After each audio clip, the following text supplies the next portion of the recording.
நாம் அரசியலுக்கு வந்ததிலிருந்தே நம்மளை பற்றி நிறையா சில வதந்திகள் எல்லாமே சொல்லிக்கிட்டு இருக்காங்க இல்லையா?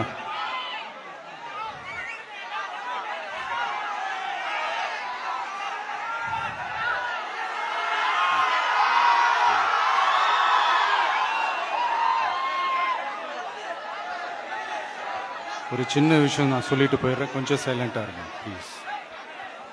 நாம் அரசியலுக்கு வந்ததிலிருந்தே நம்மளை பற்றி நிறையா சில வதந்திகள், அந்த டீம் இந்த டீம் அப்படிலாம் சொல்லிக்கிட்டு இருக்காங்க இல்லையா? ஆனால் இவர் எந்த டீமும் கிடையாது, மக்களுடைய டீம், பீப்புள்ஸ் டீம் அப்படின்னு எல்லாருக்கும் தெரிஞ்சதுக்கப்புறம் வேற என்ன அவதூறு பரப்பலாம் இவர் மேலே அப்படின்ட்டு ட்ரை பண்ணி எல்லாமே அவங்களுக்கு ஒர்க் அவுட் ஆகலை. ஸோ கடைசியில் என்னதான் இந்த விஜயை பண்ணலாம் அப்படின்னு நினைக்கும் போது தான் இந்த கூட்டணி அந்த கூட்டணிலாம் சேர போகிறாரு அப்படின்ட்டு ஒரு பொய்யான ஒரு பிரச்சாரத்தை பண்ணிக்கிட்டு இருந்தாங்க.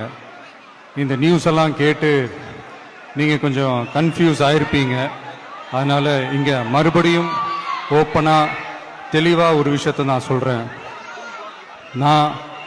நாங்கள் எப்பவுமே மதச்சார்பற்ற கொள்கைன்றதில், அந்த ஸ்டாண்ட்லேயோ, மதச்சார்பற்ற சமூக நீதி என்ற அந்த நிலைப்பாட்டிலேயோ எப்பவுமே சமரசம் வச்சுக்கவே மாட்டோம். நம்மளுடைய தலைமையில தான் ஆட்சி அப்படின்றதுல எப்பவுமே உறுதியா இருக்கிறோம்.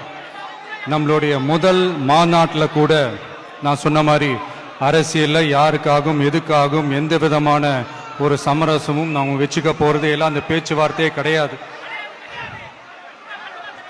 சரிங்களா? அதனால யார் என்ன அவதூறு பரப்புனாலும் தயவு செஞ்சு அதை நம்பாதீங்க. எல்லாம் வல்ல இறைவனின் அருளால் நாம நினைச்ச டார்கெட்டை நம்மளால நிச்சயமா அடைய முடியும்.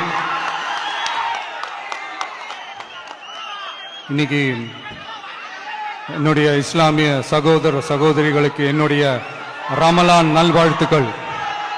கான்பிடண்டா இருங்க, நல்லதே நடக்கும், வெற்றி நிச்சயம்.